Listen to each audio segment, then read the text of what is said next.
There we go. What's up, everybody, and welcome to the Clone Zone, episode 5. Today, we are joined by a Twitter friend. He is from Cinelinx, a leaker, but I promised, or he's promised not to spoil anything. Jordan Maison, welcome to the show. Hey, guys. Hello. We were having some technical difficulties. And I'm sorry that you had to you moved your laptop from your super cool office in front of the window, in front of the blinds, but you're coming in solid now. I rearranged my bookcase to look cool, but whatever. we can like tweet a picture of it later. It was way cooler than it was way cooler than both of our backgrounds combined. Just no. If we had more time, you could have taken a picture and then used it as like a digital background. I could have. I really could have. I guess I should have thought about that. Well, now we know. Well, if you've never seen The Clone Zone before, we're going to talk about today's Bad Batch episode, Rampage. We're going to discuss it with Jordan for 20 or 30 minutes here, and then we're going to start taking questions from the chat. So if you want to get them into the queue, shoot us a super chat. Otherwise, we're going to start with those, and then we'll go to chat questions once those are done. But Jordan, I want to start with you and just ask, how have you been enjoying the series so far? I really like the Bad Batch, which I didn't think I would. I talked about it online where, even though I enjoyed the Clone Wars, the episodes all about the clones were not my favorites. So I wasn't sure how the whole series. Yeah. I don't know why. I've talked about how I like Star Wars stories that, doesn't involve, lightsabers and stuff. Yet when I watched the Clone Wars, that's all I wanted. So I wasn't sure how I would enjoy, Bad Batch being just about the clones, but it has really rocked my world so far. I'm surprised just most people that I've talked to are like, yeah, I loved the episodes about the clones. I'm one of those people too. So that's just a take I don't hear all that often. Yeah, I can kind of understand that. Well, it's funny because I think the last time I said that, then I got a whole bunch of comments saying, well, that explains a whole lot in regards to my taste in other things. But it just, I don't know why. I mean, maybe it was just when I watched it, I was in a different headspace when I watched it, and just, what I wanted at the time was just Anakin, Obi-Wan, Ahsoka, and, lightsaber action.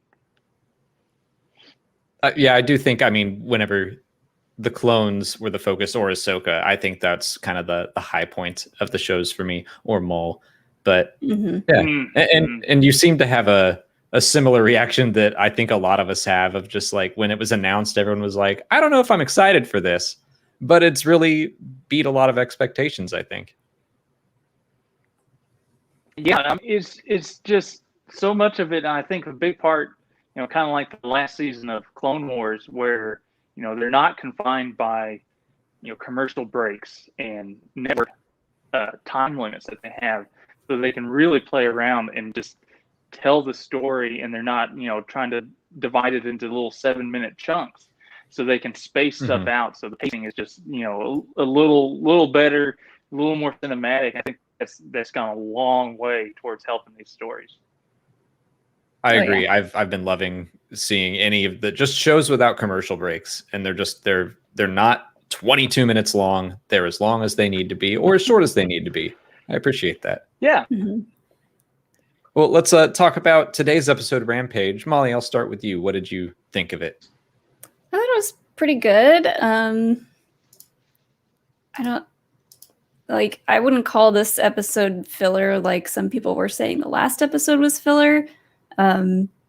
Especially since now Omega has her little light bow.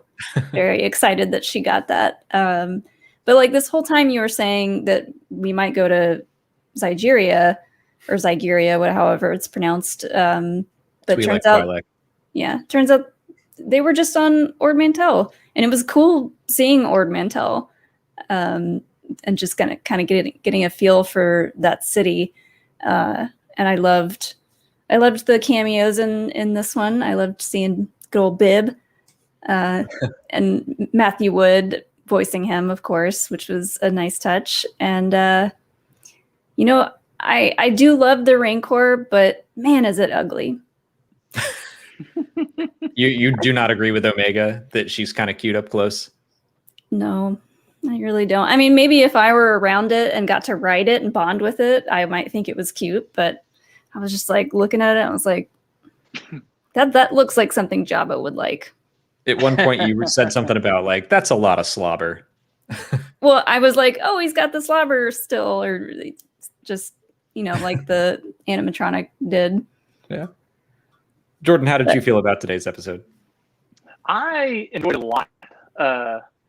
I think for me, the series is really, I've enjoyed, because normally in the show, I like it to be, more serial in nature, where it's, one episode flows into the other, and, it's all telling one big story. Normally, and I think that was some of my problem with, the first few seasons of the Clone Wars too.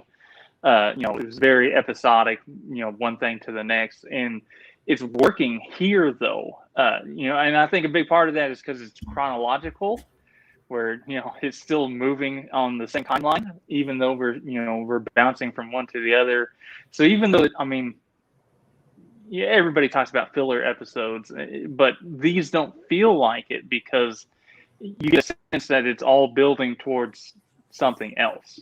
Especially in this episode where it ends off, it sounds like this is pretty much their purpose now. They're going to become mercenaries, and they're transitioning fully from the military into their new civilian life.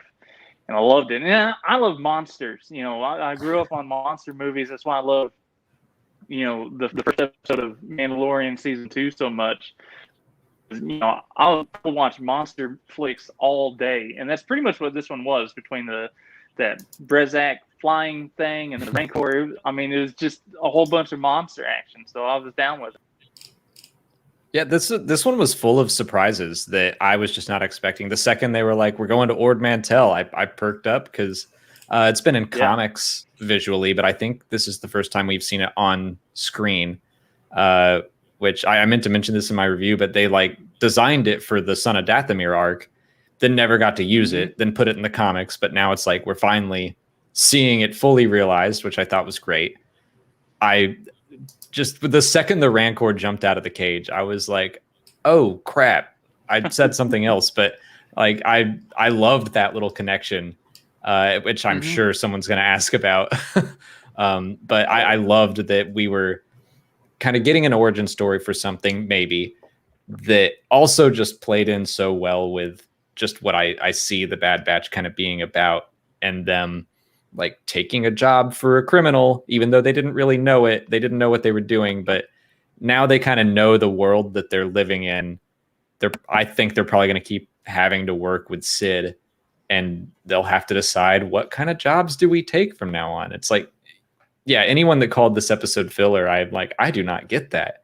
Also, it's only 5 episodes in, and to know, you can't really make that statement about an episode until the season or even series is over, because Star Wars Rebels, like, even when I look back at my least favorite episodes, they still did something for the overall story. Yeah. I mean, and I think that's what I've been trying to keep in mind, with this, and even the second season of Mandalorian, because I said that a couple times in the first season of Mandalorian. I was like, oh, okay, this is filler, so, but obviously all that stuff paid off. Of course, I still could live without Toro Calican, but everything else about that episode paid off, in later episodes. And I think that's kind of where we're getting to. They're doing a great thing of every little tiny thing it comes back at some point. And we saw them start to implement that in the Clone Wars, and I think a lot of it, a lot of people talk about planning and stuff. I think a lot of the stuff we saw tied together in Clone Wars was a fortunate retcon. But now that they're definitely doing it on purpose, and it's neat to see where things are going. But you bring up like the chronological aspect, and that's something that I really, really am glad that they went in that direction. Wouldn't mind still seeing some arcs here or there the way Clone Wars did, but I appreciate the very serialized nature of like an adventure of the week that still has something to say and moves the overall big season arc forward. Mm-hmm. Yeah, and I like that. I like how this one ended. Oh yeah. Because it's just like, yeah, they're supposed to be laying low, but they keep running into different people who could potentially make their lives a lot harder. Like Sid's line at the end where, you know, she's like, oh, if you got someone like Finnick Shand after you, you guys must be something special. And like, she makes a joke like, I'm good with secrets. And I'm like, I bet you're not. Well, she's good if she wants to be. That's I mean, I definitely read that as a threat. Yeah. Yeah. I mean, she's an informant. Technically, she's not good with secrets because she tells everybody. That's a great point. Yeah. And like, yeah, what do you guys think about the idea that the Jedi worked with this person? Because it doesn't seem like someone the Jedi should be working with, which I think plays into the whole Yoda's statement in Star Wars Rebels that it's like, we kind of stopped caring about how we won the Clone Wars. We just wanted to win it. And we made sacrifices towards our character. And I think this is definitely an example of that. Yeah, I mean, the Jedi worked with Hondo, and he started out to be not super trustworthy. Yeah. Yeah. I mean, they'll do anything. Yeah, I could see a few of the Jedi work. I mean, honestly, I could picture Obi-Wan working with Sid. Obi-Wan has some interesting friends. You know, you got Dex in episode 2, you know, and even how he interacted with Hondo. It's clear that he is okay and comfortable, you know, with some shadier people in using them, you know, for the greater good. So I mean, I love the character of Sid. You know, I think it's cool. You know, we got another Cheers cast member, you know, voicing in Star Wars. I think she's neat, and I really hope that's you know who they you know their main employer stays, because I want to see more of her. Mm-hmm. That's the vibe I'm getting, is that they are setting her up to be the Grief Karga of the Bad Batch. Yeah. But man, you just mentioned Dexter Jettster. I don't know why that hadn't occurred to me, but I'm like, I feel like he'd be great in this show.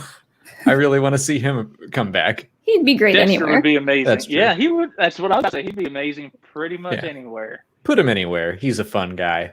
Does anyone have any favorite moments from this episode? Alex, you pointed this out to me. Just like, we're still getting little moments with Omega and Wrecker that are just adorable. And so Omega is the one to actually figure out that Sid is Sid.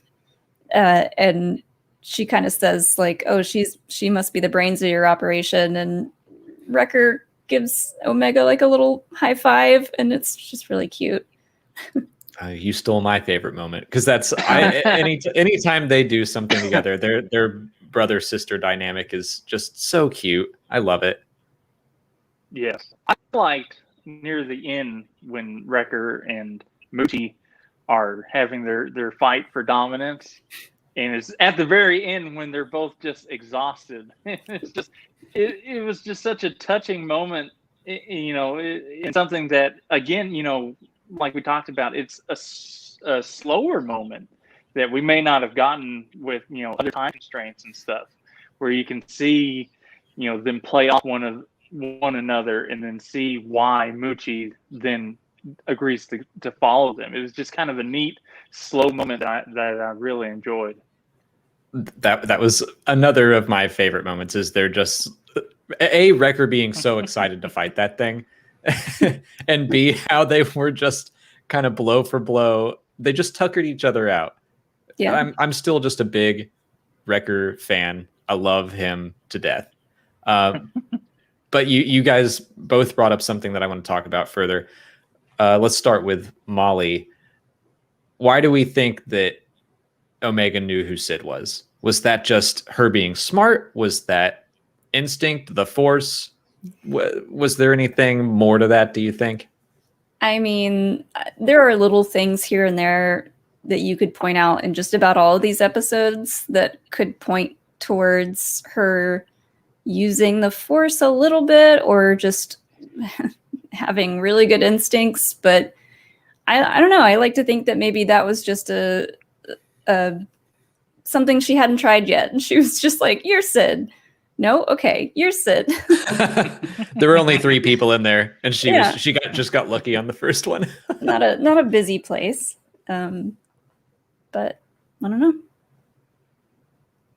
I could see it going either way. I don't know. Like, I felt like she gave Sid this knowing look, like she did know, but I can't decide if it was the Force or just instinct or smarts or what it is. Mm-hmm. What do you think, Jordan? Is there, because we don't know Omega's specialties yet, and the Force sensitivity is still a theory that's being thrown around? What do you think on that? I mean, I'm all in on that theory for a handful of reasons, but in this specific instance, I think it was more Force related than instinct, because I mean, we're still seeing that she has no people skills. She's still, she grew up entirely on Camino and hasn't interacted with anybody. So, the possibility of her understanding, I mean, she didn't realize that Finnick was a bad guy, or someone coming after her, so I don't think she has great instincts just yet. And like I said, I'm all about the Force. And I think also part of it was Sid picking up on it immediately, and she used to work with the Jedi. So, she didn't seem fazed by the fact that Omega figured it out so quickly. And maybe she understands that that's part of the reason why. So I'm still on team Omega as a Force user. So I think that's a good point. The fact that, she has 0 people skills. And I'm on board with the Force sensitivity thing too. I feel like that's usually something when people throw theories out for random characters, I'm like, no, they're just those people. But for Omega, I'm like, she might be. I can see it. Yeah, I mean, there's a lot of little hints, like in the first episode where she shoots the blaster for like the first time and hits the guy, and she basically says like what Rey says in Force Awakens. Well, that was lucky, and just goes about their way. Stuff like that I don't think is coincidence. I agree. Okay, the other question that Jordan, you made me think of is in that fight between Wrecker and Muchi. When Echo comes back, he's like, how long have they been going? And they're like, too long. He's losing his touch. I feel like that's played as a joke, but could that be something with Wrecker's chip messing with him? Like, maybe it is slowing him down, making him less powerful. I mean, he's had a lot of head injuries so far in the show, and he's got this nagging headache that is going to come to a head, no pun intended, soon. Like that, something's going to happen in story-wise with these headaches that he's been having, and I wonder how long they're going to drag that out for.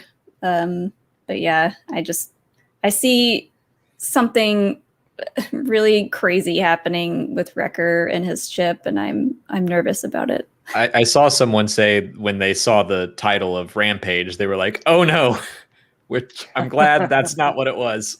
Yeah. Yeah, I mean, obviously something's going on with his head. And, at first I thought, it could just be general head injury, because he seems to get hit a lot in the head. But yeah, it's where the chip is, and he talks about it and rubs it at times that aren't when they're actually doing anything. But yeah, it could be slowing him down. He got his butt handed to him by Finnick, which, to be fair, lots of people do. But it's Wrecker. You would expect him to be able to hold his own a little bit. He just got totally taken out of the fight within the first couple seconds. So it's very possible it's affecting him. That's kind of the same. I love and hate anytime they do something cute between him and Omega, just because I'm like, you're going to make it even worse when he inevitably turns. Those are all the questions I had. Molly or Jordan, do you have anything else you wanted to talk about before we get into questions?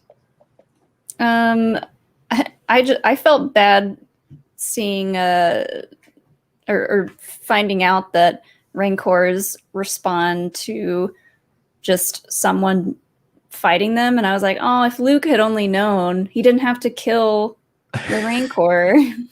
Just punch it in the face. Yeah, that just bummed me out. But yeah, I'm curious about that.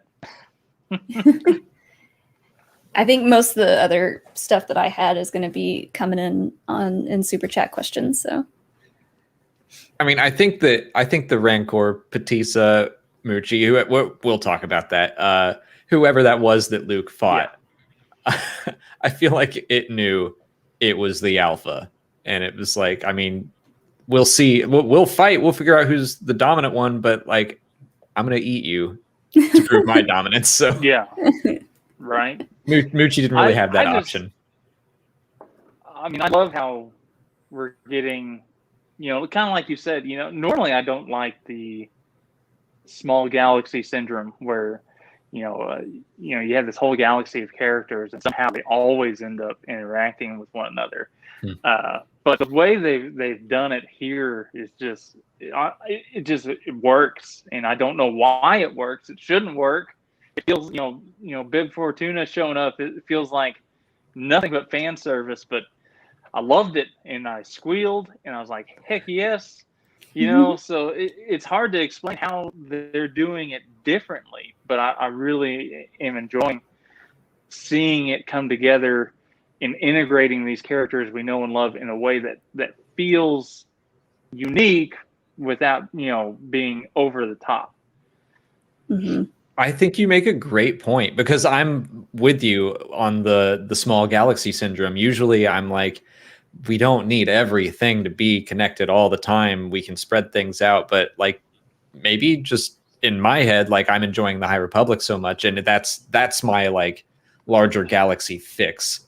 So right, that's I feel the same way. Just like I can talk about High Republic all day. I wish we could right now, but we'll do that later. That is the larger galaxy for me, and so I'm getting what I want over there. And then it's like the Bad Batch when it's really connected. I'm like, yeah, okay, cool. Mm-hmm. That's what this is. I get it. I will say one more thing that I kind of liked is the past couple episodes we're seeing these examples of how the Empire is affecting different locations and how people are responding to the Empire kind of taking over, if they're, bummed about it, if they're excited about it. And the Zygerians were pretty stoked. They were like, cool, all right. Yeah, the Empire's here and now we can get back to doing what we do best, which is slavery. Yeah. So it's awful, but it's always cool to see how these different people react to the Empire now being a thing. I really loved it was kind of off screen, but talking about how, like, with the Republic gone, the meddling Republic, we can go back to Kadavo and reclaim what was ours. And I was like, that's a fun mention, because the Republic destroyed Kadavo, or their facilities there in the Clone Wars. Mm-hmm. And I like that connectivity, that they're thrilled about the Empire.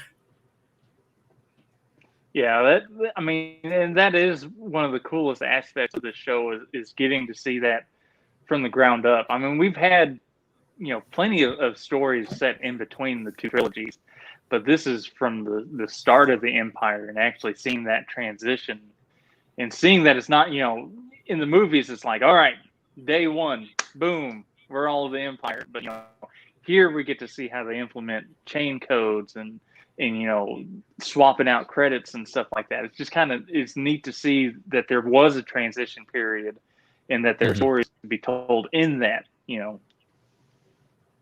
Yeah. Totally agree.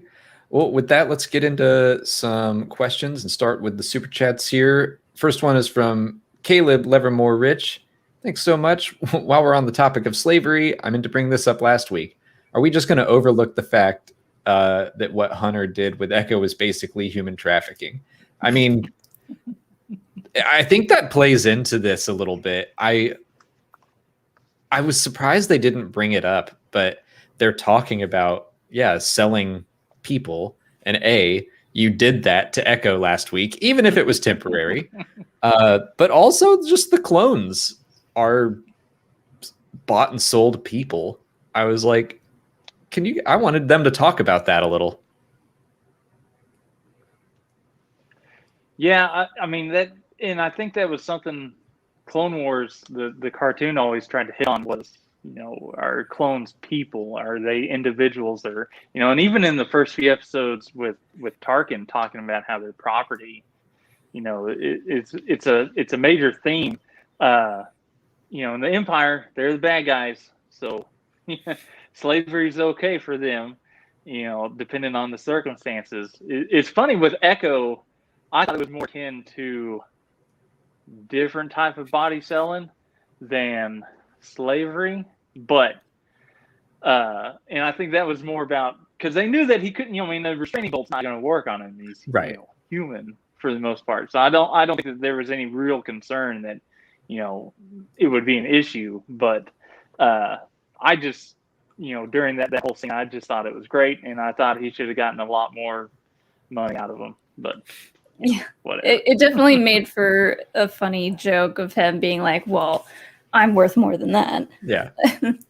I agree. Like, I don't really think Echo was thinking like they're selling me into slavery. I think they all knew we're going to scam this guy, which is a whole other thing. But we talked about that last week. It's I don't think he was ever under any understanding that he would actually be sold, that he couldn't leave at any time. But I really liked Echo in this episode and his reactions to the idea that they were doing some good. They were saving people who were being sold into slavery, but he didn't like the idea that they were doing it for money. Mm-hmm. That's I just see that's got to be something they continue to explore. Is they're going to keep getting worse jobs. I bet some will be fine, and then some are going to be like for Crimson Dawn because Dryden Voss is coming. So what do you do then? How do you handle those things where even if you don't know, if Sid keeps some things from you and then you find out after the fact that like, oh, you helped the Empire wipe out a continent or something, like how do you handle that? Hopefully it's not that bad. Yeah, you would hope so, but Star Wars does what it wants. But that's an excellent point, and really does go to one of the simple things in Star Wars is like how far, do the ends justify the means, and is it worth it, morally, ethically, And that's what I loved about the prequels. Palpatine thought he was a good guy. Darth Vader thought he was doing the right thing and for the right reasons. But, we know that the ends don't justify the means, or at least certain things don't. Killing younglings and all that good stuff, that's not going to justify what the end result. And I think that's interesting for a kids cartoon, which essentially this is, still a kids cartoon to travel. And I really do hope that they explore that more and give them jobs that they have trouble fulfilling. We saw that in the first episode. They didn't want to work for the Empire anymore. Are they eventually going to turn their backs on Sid, or are they going to lean into it? I'm impressed with how much they've done in just 5 episodes with stuff like that, the kinds of questions they've raised. And they still haven't even I'm still also sure that they're going to start trying to help their fellow clones get their chips out and stuff. Or maybe Rex is just going to come in and say that's what he's up to and then leave again. I don't know. But that's a story I want to see play out. But I'm only 5 episodes in, and they've raised some good questions. Mm-hmm. Yeah. Miranda, here's the big question. Miranda here. Thanks for the super chat. So did they rename Patissa into Muchi, or do we think these are separate Rancors, or is the Rancor referred to by different names by different people? So yeah, we meet this Rancor as Muchi, and then Patissa is the name that we all know about the Rancor from Return of the Jedi. Was that ever canonized, or was that Legends, or? That's you can see I have it right here. Oh. Like that's because I was making sure I had all my ducks in a row. But It was everyone, an aftermath, right? Yeah. Yeah, life debt. So everyone in the chat gets a preview of my video for Sunday because I knew people would be asking this question, so I've already done a video about it. I don't know. I do think that it was the writers and the creators' intent that we would see that Rancor and go, that's the one from Return of the Jedi.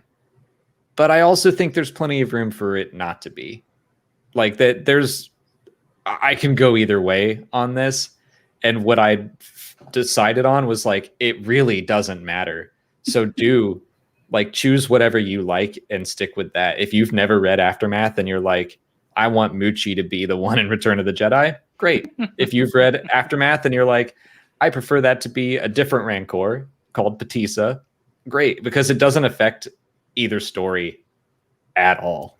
I'm seeing people in the chat say that that Patissa was male, and this is female. And that's only coming from absolutely everything you need to know. I think it was the reference book that said it was male. And reference material, if that gets overwritten, I don't really make a big stink out of it.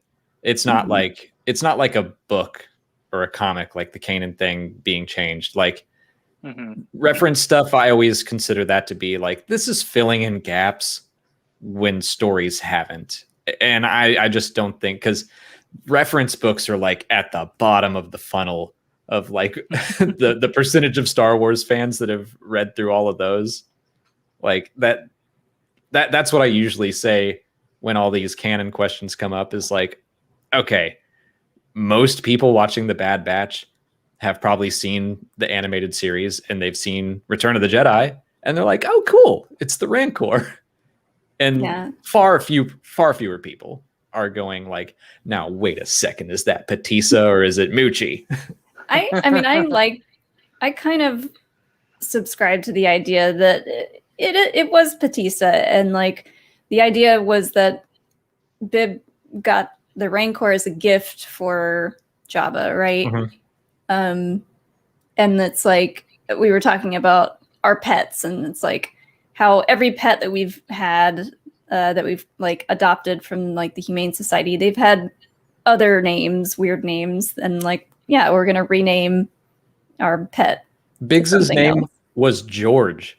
Who calls a dog George like that? And so in my head, hey, now my dog's name is George. Oh no! I was like, it's such a human name. I don't know. But I also with that name though. So you did not rename your dog? I mean, I guess if he were used to that name, then yeah, he was already 3, so he was used to that name. Of course, it's funny. We found out that he came from a family that only spoke Spanish, so we could have renamed him because he only knew his name was Jorge, but we didn't find it out until later. Well, our dog, Biggs, our last dog, he was 3 when we got him, and I was like, I'm naming you Biggs, obviously, and he got used to it. That's so funny. I did not mean to diss your dog's name. I was just Hilo's name was Timmy. I'm just like, I don't know about like that. The human names just feel odd to me for a dog. It's weird, and it took me forever to get used to George. When I wanted to change his name so bad, but we were convinced that he already knew it, so we just went with it. But yeah. So in my head, Jabba was gifted Muchi, maybe, and he was like, "What kind of a name is Muchi for a Rancor?" Patissa. It's a Huttese word. It means friend. Like it makes sense to me that he would rename it. interesting theory here. What if Malakili was the one to call it Patissa because he was so close to it and they were friends? I mean, that was kind of, that's kind of what I thought. It was like, one of them is a pet name. You have their official name, and then you have the, like when I call my dog, hey buddy, come here, stuff like that. Same thing.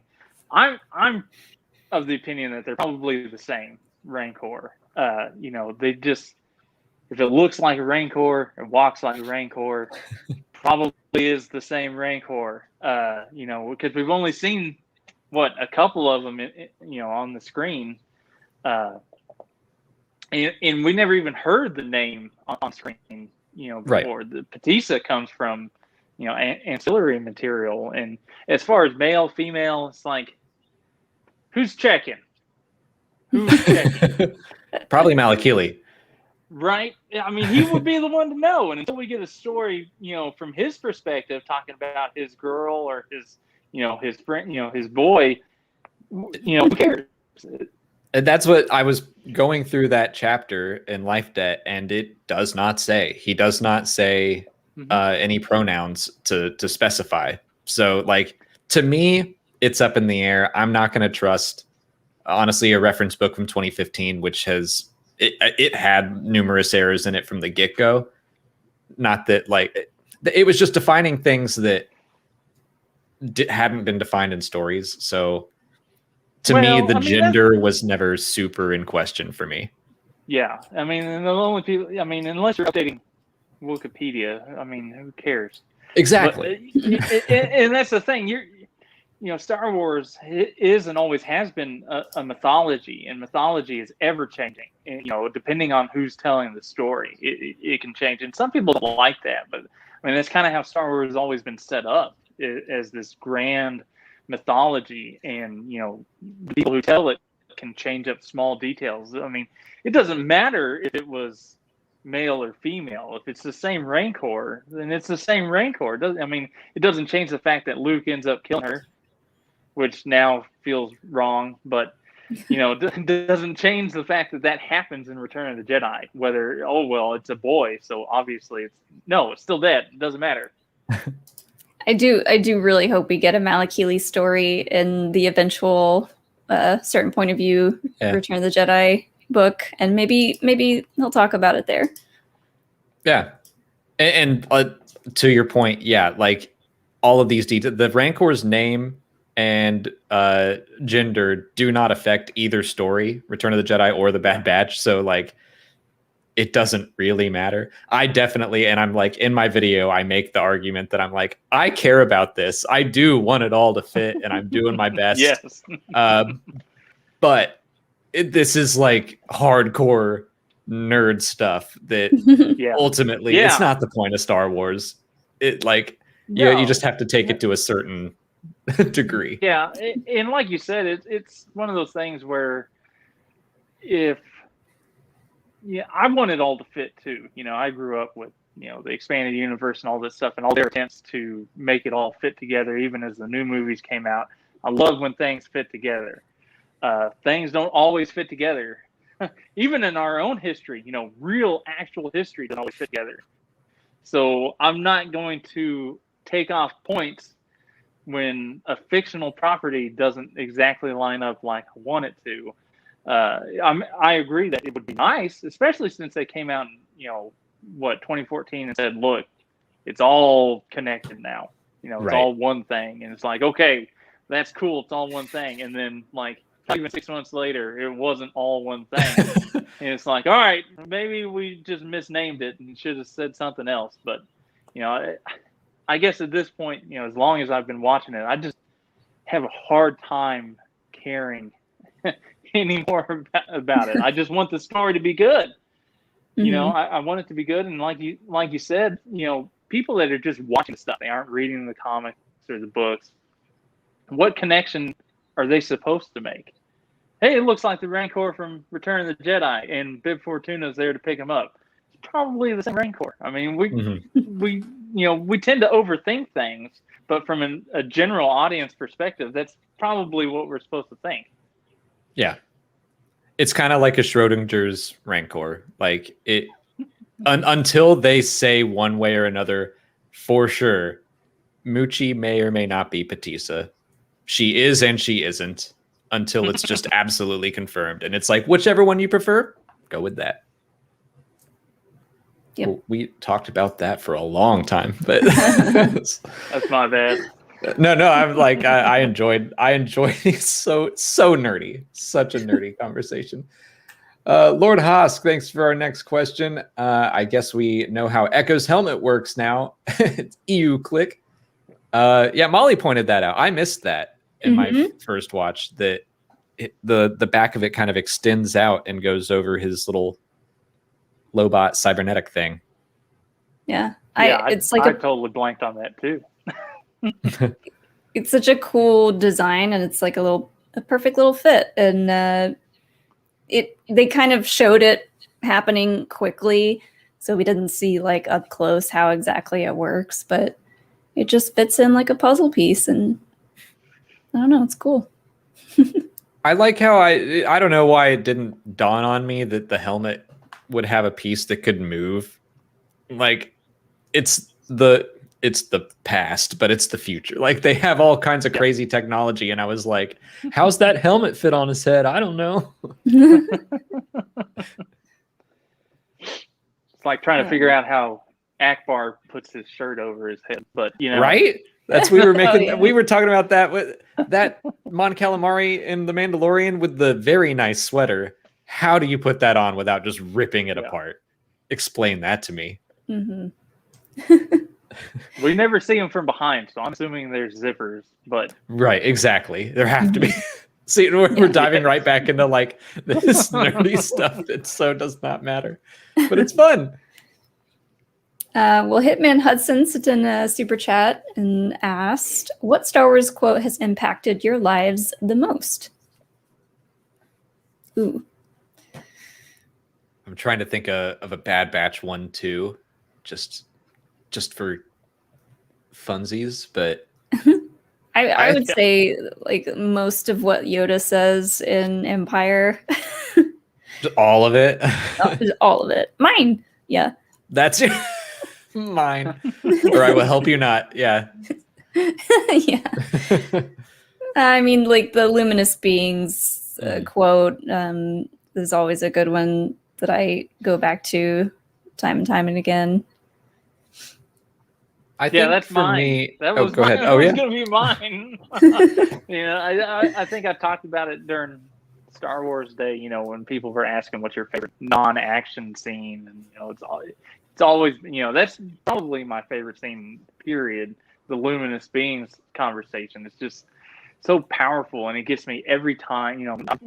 I can't even tell you how many times I've watched it, but it gets to me every time, and it really makes me think. But yeah, a lot of the stuff that Yoda says is really good. Even the prequels, it's hard to beat the wisdom of Yoda. I think my favorite quote that I like actually have used in my life is from Qui-Gon. Your focus determines your reality. Like that's definitely something where when I'm spending too much time online or on Twitter, doom scrolling or whatever, like if that's what you're focused on, you're gonna be miserable. And like some people focus on the things that make them angry, and guess what? That's gonna make you angry. It's like sometimes you have to dive into that stuff to be a citizen of the world, but make sure you're focusing on things that you enjoy too, or else you're just gonna be miserable. This one too. Qui-Gon's just full of good one-liners. He was a smart Jedi. I think Phantom Menace probably has like some of the most quotes period per movie, in the whole saga, because that's where you got all of Qui-Gon stuff, and then you got fear leads to anger, and of course you got communications disruption that can only mean one thing, which I unfortunately tend to use more than you would think. I have a good CO Bibble image saved on my camera for all sorts of purposes. when, I can't when my believe we internet's didn't. not working. I can't believe we didn't make that joke when your internet difficulty was going on. I also like, speaking of episode 1, Shmi Skywalker saying, you can't stop the change any more than you can stop the suns from setting. That's just good mom advice. I think the prequels, Skywalker. Yeah, the prequel era, I think, has the most just like livable quotes between the movies and obviously the Clone Wars, that has like here's a lesson for, pay attention to this, kids and adults, like this is what you should be taking from this episode. I think the prequels do that the best. Let's go on to the one who cannot smell. Thanks for your super chat. Do you think Omega will obtain the rest of her armor by finding it on the battlefield like her bow?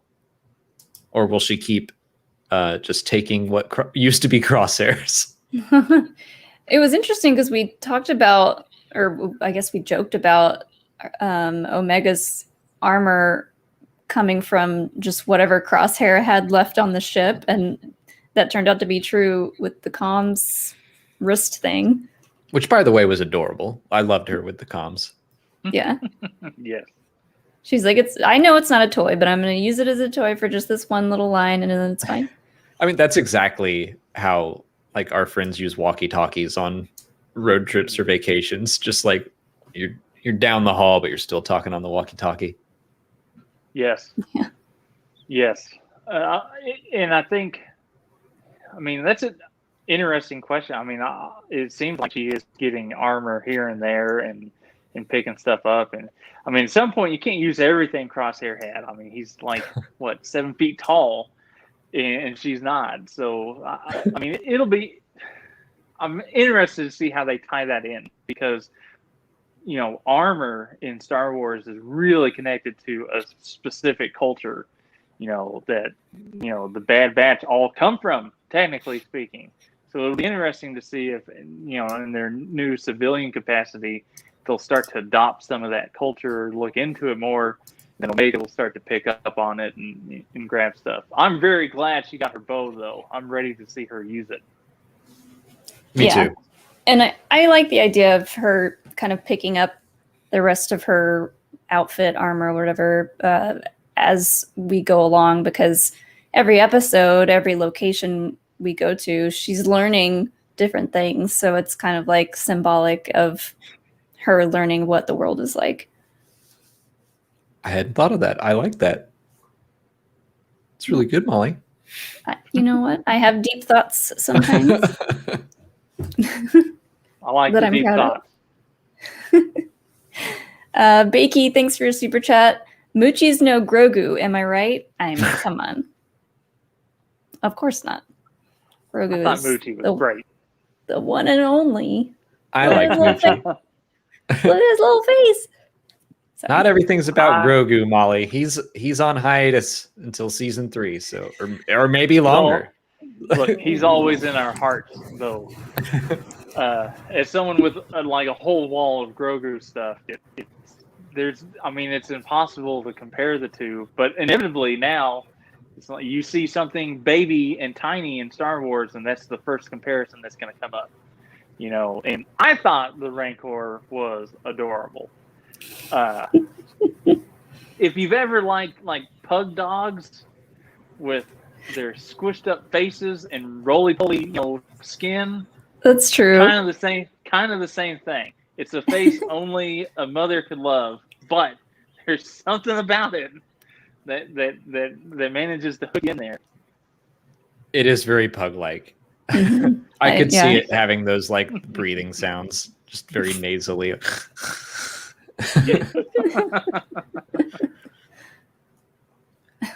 Justin Carter, thanks for our next question. Does it bother anyone else how the Bad Batch are a super elite spec ops unit, but they get outmaneuvered and beat every episode?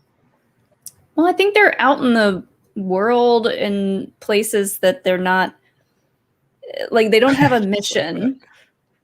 Their only mission right now is to protect Omega, and they're and survive. and survive. And could tell in the last episode that they're not that experienced dealing with just people of the world. And, you know, the guy that made them give him money to keep their ship being quiet or whatever, and then him being the one that Finnick was working with. So I don't know, like I feel like military wise they've gone on a ton of missions, and they work together very well. It's just they're in a lot of new situations. Yeah, I think they're just out of their element.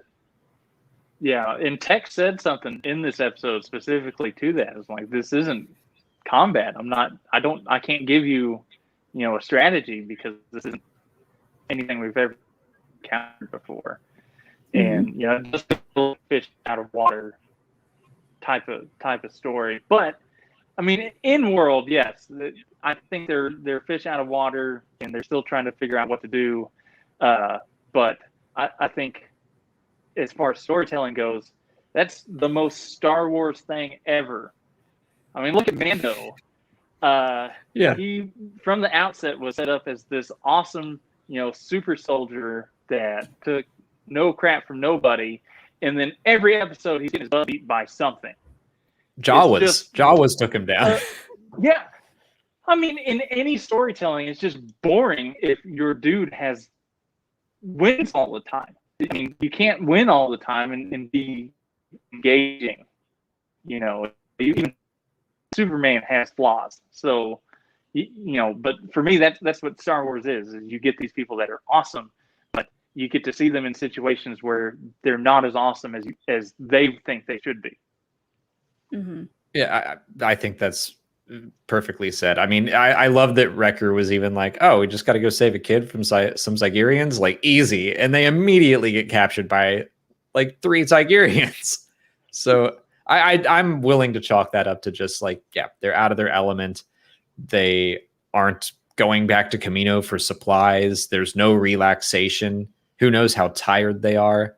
Like, there's probably a lot of factors that we could chalk up to this, but yeah, mostly it's just that they have to adapt to new situations, and we have to see Omega grow, which I love her, growing role as part of the batch. I think that like they just keep seeing how valuable she is, and like, well, here's more of Crosshair's gear. Yeah. Next up, Dion R. Thanks for the super chat. Star Wars returned the favor to Final Fantasy with Sid.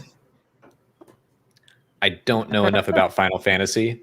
I don't either. Maybe Jordan can fill us. All I know about Final Fantasy is from a handful of the games that I played, and I know that Biggs and Wedge are in most of them, which is great. It's funny because this is like one of the few things in Final Fantasy I know, because my best friend growing up, Final Fantasy was his Star Wars. The way that I am about Star Wars, that's how he was on Final Fantasy, and so. I didn't play a whole lot of the games. I only recently got into them, but I do know that there was always a Sid in every single game. Oh, the role changed. Because I remember specifically when he took me to what was it, the Spirit Within movie, the Final Fantasy movie that came out in theaters. A long time ago now. Uh-huh. I remember, because we were like the only 2 kids in the theater, which should have been telling, but whatever. Sid came on the screen and he just flipped out. He's like, "Oh my God, they have Sid in here." I was like, "What the hell is important about Sid?" Like, "Oh, he's just in every game." Sometimes he's a merchant, sometimes he's, he gives them information that they need, or scientists or whatever. I mean, it's always changing, but there's always be Sid. Like the one thing I know in Final Fantasy. That's cool. I'm gonna look up the one from Final Fantasy 6 because I think that's the only one. I know the one from 7. I played that one. But Molly, you can ask the other question while I just for my own. Oh God, that's Sid from Final Fantasy 6. Oh my God. He's like a big yellow clown man. Ugh, Found him. no, thank you. Okay. Well, that's answered for me. Cool. That is a cool connection, though. I like that. I did get the feeling, this is super random, but when we met Sid, and then at the end, she pays them. She's like, hey, if you ever need another job, I was like, this is a very video game relationship we have here. Like, she's just that character that you can always go back to and get quests or jobs or whatever from. So I kind of caught on to that. I'm sorry, Lindsay. I haven't played 6 in a while. But Brett Baumler, excuse me. Thank you for our next question. Considering they made models for Bib Fortuna Gamorreans, do you think the Hutts and other cartels will be a bigger part of the show later on? Absolutely. I wouldn't be surprised if the Hutts continue to show up. Kind of just tying into what we were talking about earlier, is that as mercenaries, because that's what the show was originally kind of touted as, is like the Bad Batch becomes mercenaries. And it took about a third of the season for it to happen, but now they're there. And now, what kind of jobs do they take? Show me something from Crimson Dawn and the Pikes and the Hutts, and let's get into all of the 5 cartels and see what happens. Yeah, I definitely think we could see the Hutts, a Hutt, maybe Jabba, maybe a different Hutt. Yeah, I absolutely. would kill for some other Hutts. Give me Gracchus. The comics have all the comics have these cool Hutts with like 6-pack abs and stuff. And on screen, all you get is Jabba. Give me some ripped Hutts on the screen. I'm all about it. Tell us what's, the Falling. Oh yeah, I mean, yeah, get some Black Sun. I was surprised that Falleen were in this episode. Mm-hmm. I'm old, so I always watch stuff with subtitles. So, when it said, Falleen 1 or whatever it was, I was like, holy crap, it's Falleen. I was all excited, because I grew up with, I think Empire Strikes Back, or not Empire Strikes Back, Shadows of the Empire came out right as I was getting into collecting and stuff. So it's always been a big, thing for me. So it's really cool. Anytime Falleen pops up on the screen, I freak out. It's just, even though it's not, it's not him, it's not the main one. It's just cool to see that species, finally have made that jump. Well, Molly made fun of my Prince Shizor action figure the first time she saw it, so. I didn't make fun of it. I didn't know what it was. And I was like, why is there a Dragon Ball Z person in all of your Star Wars toys? I just didn't know. That's pretty accurate, actually. Kind of close. That's not too bad. He's really buff in those old action figures. I'll tell you that. God, they all were. That He-Man, Luke, and oh God, I know. I went back through my storage shed recently, and with my son, and opened up a tub of the old '90s Power of the Force line figures, and he's like, "Why are they all so swole?" Well, I wish I could tell you. I don't know. I've got mine all in that closet back there, and it's like, if you compare like Luke in the flight suit to Luke in the Tatooine outfit with the deep V and like just what's happening here? Mm-hmm. Yeah, he was channeling the power of Grayskull. That's for sure. No way. Yeah, there's no way he's fitting into that flight suit. Brett Baumler, thank you for your super chat and question. Sid had a Mandalorian helmet on her wall, and I think Concordia was in the trailers too. Do you think the show will explore the clones' complicated connections to Mandalore, Finn Rao, Bo-Katan cameos? Wouldn't surprise me at some point. It just makes sense with Disney Plus and everything. It's like, let's keep everything corporate synergy. Yeah, I mean, I had a scoop on my site that Bo-Katan was in the show, so I'm kind of biased on that one. about 95% sure that that they're going to deal with Mandalore stuff, and I hope they do. I mean, there was I don't know if you read the old Republic Commando books where they really delved into that relationship between the clones and Mandalorian culture. And that was probably my favorite part of those books. The author kind of went off the rails, but whatever. But the exploration of that culture and them looking for identity is something that the show continually brings up. They want their, and that's really the big thing with Bad Batch is they're different, and they want to continue to establish their own identity. And I think going back to their roots, which maybe has something to do with Omega as well. I think that there's almost too much story there not to dive into. Yeah, I agree. I mean, not only does it make sense to just remind everyone that the Mandalorian's coming back in that Book of Boba Fett show, which is why I'm like, yeah, Boba Fett's probably going to be in this. I mean, Fennec Shand too. But I think it's so interesting to have them, I don't know, be accepted by Mandalorians or try to be and be denied. And just how do the Mandalorians feel about, I mean, I guess we kind of saw that in The Mandalorian where Bo-Katan is like, oh, you're not Mandalorian. Like you're a clone. I've heard your voice 1,000 times. So it would be cool to see more context from that. And yeah, Bo-Katan's experience talking with the Bad Batch. And I mean, just in anything to get more Bo-Katan, I'm down.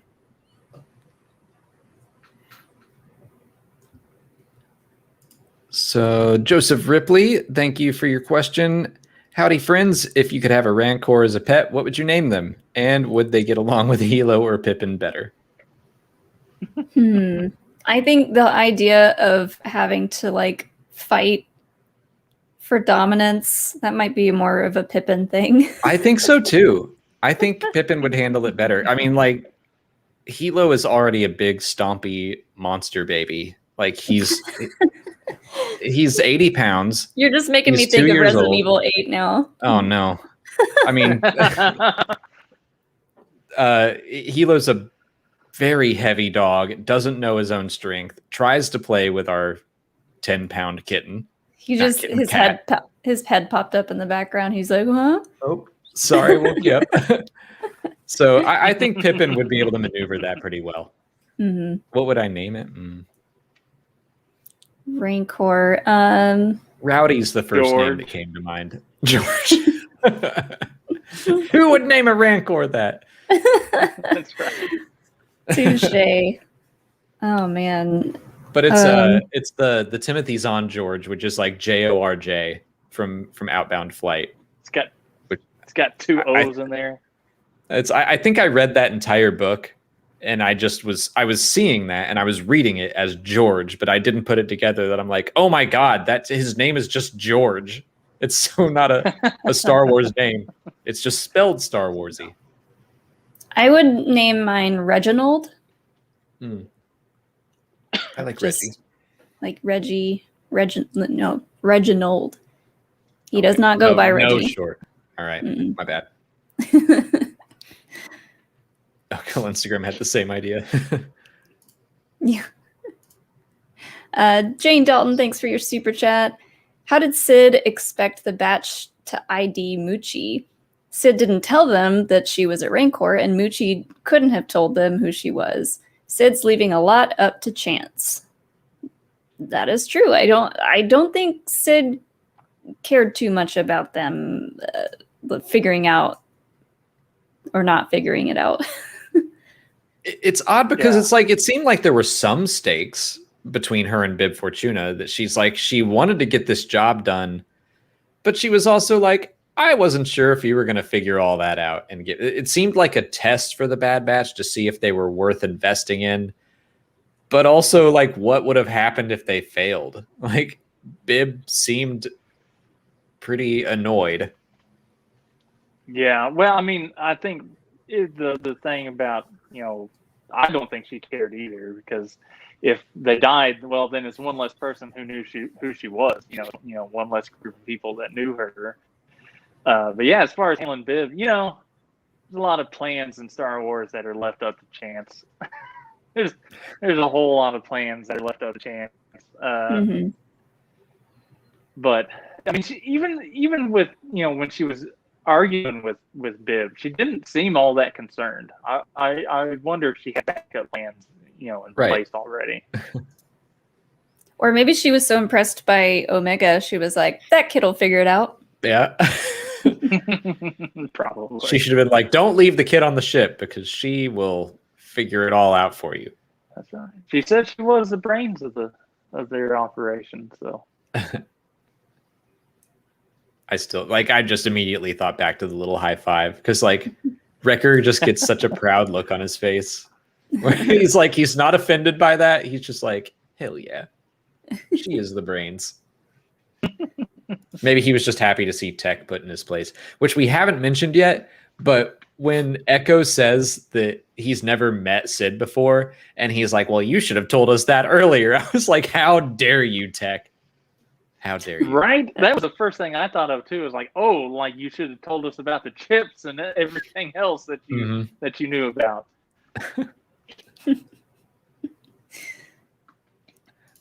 Smith James, thanks for our next question and the super chat. Pablo Hidalgo tweeted about Muchi being the Rancor in Jedi. He said enough time has passed that it's likely they are different or something like that. Yeah. I mean, I actually did see that tweet and I agree with him where I'm like, to me, it's still just like, go with what you want. Go with what you want to be true. If it's the same Rancor, fine. If that bugs you, fine. Yeah. It doesn't have to be. It's something I don't think they'll ever fully answer. I don't think unless that Malakili from a certain point of view story does it. Yeah. Yeah. I mean, there's no reason. I mean, it's like given, it's a unique Star Wars thing where everybody has to have a story. That's the reason Will Hood become, so iconic, even though he's in the background running with an ice cream maker. But he, attained this mythical status and had a story about him and everything now. Not every character needs that. Sometimes, I mean, it just doesn't matter. And I don't know. I don't think it matters. It doesn't matter. It's like a weird precedent because I love Will Hood. A lot of people love Will Hood.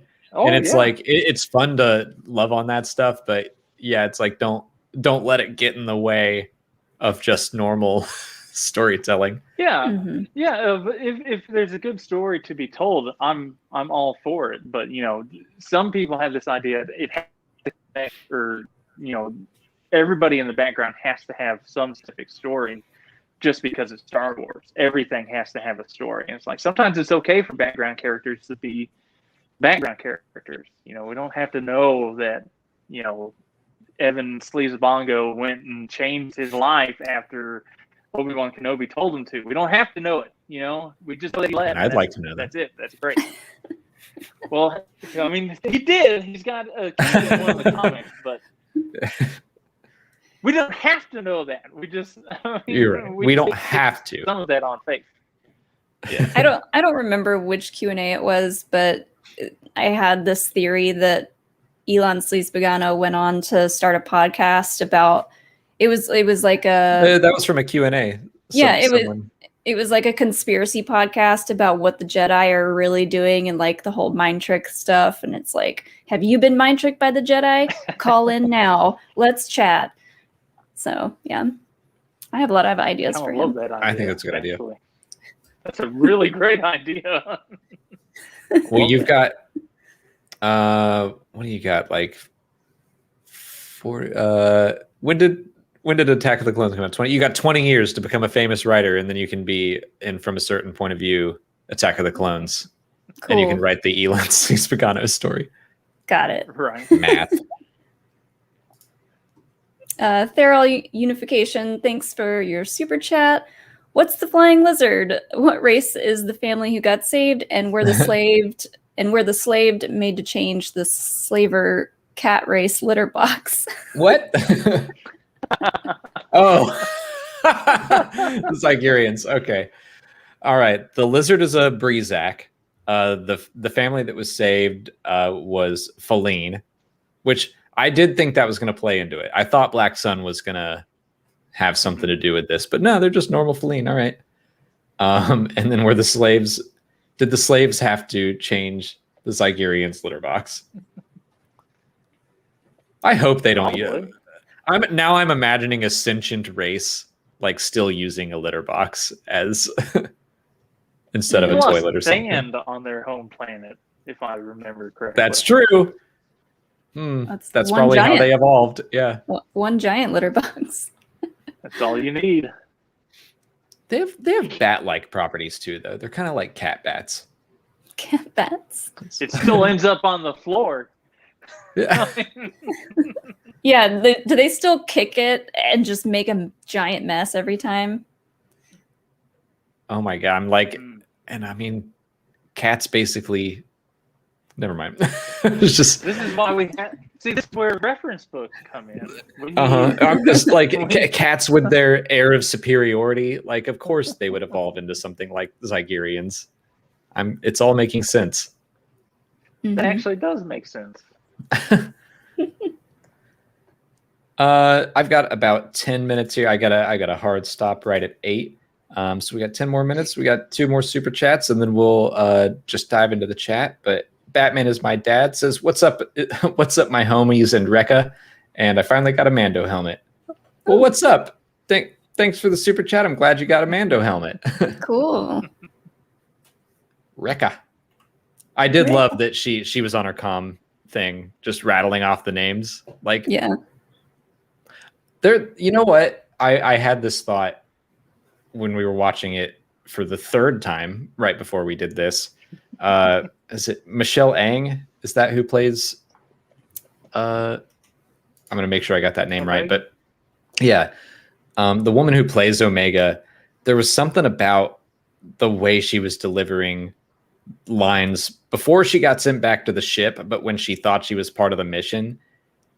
I just loved it where she was just like, poor Moochie, she looks so scared. Like she seemed like a little kid, like getting ready, like getting pumped up for action. She's like, I'm in, let's do this. And the way she was delivering lines, I thought she's really killing it. Oh yeah, she's been killing it every episode. When you go to IMDb, the only cast summary is D. Bradley Baker. All right, let me go. It is Michelle Ang. Okay. Yeah. That's pretty accurate, though. I mean, yeah. Yeah, D. Bradley is a big part of the show. Yeah, I imagine recording sessions being like that Spider-Man meme where they're just pointing at each other. Yeah. We have made the joke and like the idea that he has different recording, like little stations for every character that he plays, and he's got to run back and forth during a conversation. I can see that. Mike V, thank you for your super chat. I'd like to see numerous criminals compete for the bounty on the batch. Imagine Aura Singh trying to grab Omega, but Beckett shoves her off a cliff. Just out of nowhere. That would be cool. That he doesn't have any lines. He just comes out of nowhere and like pushes her, and then he leaves, and everyone's like, "Who was that?" But we know. We all know. We did the galaxy a favor that day. I mean, it would make sense. I mean, it wouldn't surprise me. Bounty hunters were a huge part of Clone Wars. You know, so it would surprise me if somehow we saw that come back, where you get, Boba Fett that's still what, 14, 15, young, and chasing after Omega and his clone brothers. Basically, that would be interesting. But then you could bring in Imbo and all the other bounty hunters that they had. Sadly, they can't bring Asajj back, but whatever. That's one book I would not mind being overwritten, just because I love Asajj. I love the book. I would just love to see like that get animated. If they were to just say, "Hey, let's do some of these stories," to do the that arc was going to be like 6 or 7 episodes. It was going to be long. Yeah. So just boom, make a Dark Disciple movie. Maybe still. Yeah. Maybe. We'll talk later. But I'm fully on board to the Boba Fett, Cad Bane arc getting pulled into this. I even think it makes more sense to be here instead of the Clone Wars. Let him, age up a little more, and get the Bad Batch pulled into that plot line. You'd have to alter it from what it was going to be, but yeah. I was going to say, speaking of cats, Pippin is like making noise and made Hilo get up. Just making sure Hilo's not going after him or something. Yeah. Asserting dominance. No, I promise you, Pippin's the alpha when it comes to them too. So do you think for the next episode, like how long do you think they're going to draw out this whole Wrecker head situation? I was about to pull this up because Callum Samuel's really worried about the Wrecker headaches. I don't know. I feel like that's maybe a mid-season kind of thing, especially with how much they've talked about it so far. I mean, it's only been 2 episodes where it's come up, but I think they're being pretty obvious that something's going to happen. And if they take it all the way to episode 16, it's like, we know what's going to happen. So like, let's have it like in the mid-season little action beat. Yeah, I keep forgetting that this season is 16 episodes, and I'm like, they can draw it out pretty long if they want to. But I mean, if they take that long and just everything comes to a head where it's like, here comes the Empire and specifically Crosshair and Fennec Shand and other bounty hunters, and it's like everyone is piling on them, and Wrecker's chip goes off, like that's horrible. But I would like to see it. Just like everything that happens at once. I mean, I wonder almost if what's going on with Wrecker won't eventually be tied into Omega's mystery, and that in trying to figure out how to fix Wrecker, they find out more about her, in the same way, because we love tying things together. It wouldn't surprise me if they don't come to a head at the same time. And I think mid-season would make sense, at least for one of them. We got to learn something at some point here. Yeah. I do. See, like the Omega mystery, that I could see them more taking a whole season to get to and leave that as kind of the intriguing plot point for the next season, assuming that happens. But I'm fine with that being a mid-season Boba thing Fett too. In the wigs the whole time.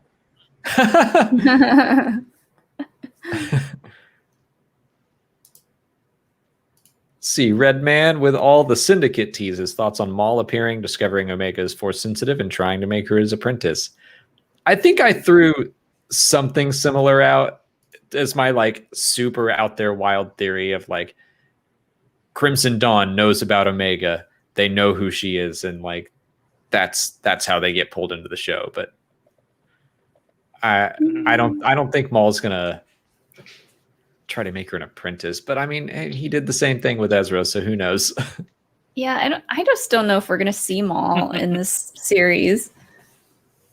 I'd be fine if we did, but I wasn't thinking that we were going to.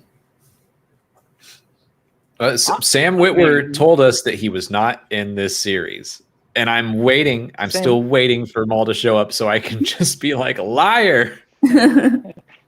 Sam says a lot of things. But I personally speaking, I haven't heard anything about Maul showing up. But as a Maul super fan, that's the main part of my collection. If he does, or when he does, you will be able to hear the screech from wherever you are, because I will be flipping out about it. I don't think it would have any connection with Omega. I could definitely see Crimson Dawn popping up. I mean, Dryden, and his lieutenants, and maybe even because we got to see Dryden in Clone Wars for a little bit, and we might get the same. As far as Darth Maul goes, just a connection. Nothing really on the story, but I don't know. I would love to. I don't think he would play any significant part if he did show up, though. Do you think when Dryden shows up, do you think he'll be voiced by Paul Bettany, or will they get a match for him? That's a good question. I mean, Bettany is really good with Disney, and I mean, he's already shown up on one Disney Plus show.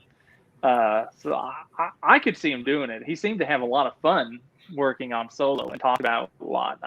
I wouldn't imagine it would be difficult if they wanted to get him back. It's just I'm starting to timing. I'm starting to wonder if it's just like becoming part of certain contracts where, I mean, I don't know how any of this works. So I'm like, Forrest Whitaker keeps playing Saw Gerrera. He might just love the character, or maybe they signed him up for that. And like Ming-Na Wen plays her in live action, plays the voice. Like, I wonder if they're just trying to cover all those bases when they cast people. Yeah, it wouldn't surprise me if they had deals like that, in place. Except, of course, for people that we already met in Clone Wars, like Anakin and Obi-Wan, that already had different voices. But I would imagine that there's some sort of clause in there as far as appearances go. Well, I need to hop off. We've got Jedi Council to do, but let's take one more question to close things out. And Jordan, while I look for our last question, why don't you send a link to your Twitter, whatever you want to plug, and let people know where they can find you. Oh, I think I lost you. Are you still there? Yeah, can you hear me? Yeah. I was like now at the very end. Back now. I know, right? That would be when it would happen. Well, me personally, y'all can find me online on Twitter at Jordan Maison, Maison, just like it's spelled here. Of course, I run Cinelinks.com. We have posted some of my bigger, Star Wars scoops on there, and of course, that's where I post a lot of editorials and stuff like that. But if I'm going to plug anything, it's got to be Real Outreach, the charity organization that we run, that you guys have generously donated to and helped put us over the limit on some of our campaigns before. We take kids in need to see movies on the big screen. And of course, now we have a portable theater set up so we can bring movies directly to the kids, which is a whole lot of fun. I love doing this thing. I started it 2018, and it's just been a blast. That's great. So yeah, cool. I love seeing your updates on that, and it's not just like taking kids to the movie. Like, you put together toy packs and all kinds of cool things. Yeah, well, I mean, we've been lucky. Part of it's from press contacts that I've built up just from 10 plus years of working in entertainment media. Being able to have contacts with Hasbro, Funko, and all that stuff, and they're willing to donate these gifts that we can give out to the kids at the screenings, or pretty much anything we have extra left over, we'll take them to the children's hospital for Christmas time. These big movie themed gift packs for them. That's fantastic. Yeah. For our last little question here before we wrap up, Daniel S. says, can we talk about the little moment of Omega repainting her doll before the stream ends? Oh, and yeah, so cute. Everything she does is precious. I love her. She's like a true she's starting to become a true nerd. She's painting a minifig. She's coming into her own, and I'm really loving it. That's true. She's found her people. She feels comfortable being herself. She's doing her nerdy hobbies. I love it. I gotta send that to my friend. That's probably the best explanation I've heard for that. Yeah, and she sees herself in the doll. Yeah, I love that she's like, I painted my doll. She's a bad batcher now. And I'm like, I just love everything about she did find her people. She found the people where she's like, I belong here. I didn't belong with those other clones on Camino. Like, this is who I belong with. And I love that she's celebrating that. She's the best. And Star Wars is all about found family. So. Mm-hmm. Well, with that, we're gonna wrap up today's episode of the Clone Zone. We are going to be back live streaming next Wednesday. We're gonna keep building our R2D2 Lego set, and we'll be back for episode 6 next Friday with Element 7. They will be our guests next week. But thank you so much again, Jordan, for joining us. And there are links to Real Outreach, Sena links, Jordan's Twitter, all down in the description. Did we lose Jordan right at the end again? Oh. No, I can still hear you partially. I don't know why at the end. We were doing so good. Better now than in the middle. But everyone go give Jordan a follow, because I really enjoy his Star Wars takes. And if you like leaks, Jordan's got some good information. I know some people are touchy on that, so know that. But I think Jordan is a reliable source. Some people question whether or not we can trust him every time his name comes up, but they're wrong. No, you can't. And then, communication disruption can mean only one thing. And I'll throw out a plug for. I'll throw out a quick plug for tomorrow. Over on A Certain Point of View, happy hour is happening tomorrow. Happy hour with me and Jill, and our guests are going to be the Scrimshaws. So Joseph and Sarah Scrimshaw are going to be on. Alex is going to be on. Sean Sullivan's going to be on. It's going to be a good time. We're going to have margaritas and see where those take us through the night. I need to be on that show. Yeah, we do happy hour once a month. And so tomorrow at 5 p.m. Pacific, 8 Eastern. Check us out on happy hour. We'll do a show called Marg Wars at some point. That sounds like fun. Well, thank you again, Jordan. Thank you, everyone, for hanging out with us. And anytime. And thank you, everyone, for joining us and talking Bad Batch with us. We will see you next week.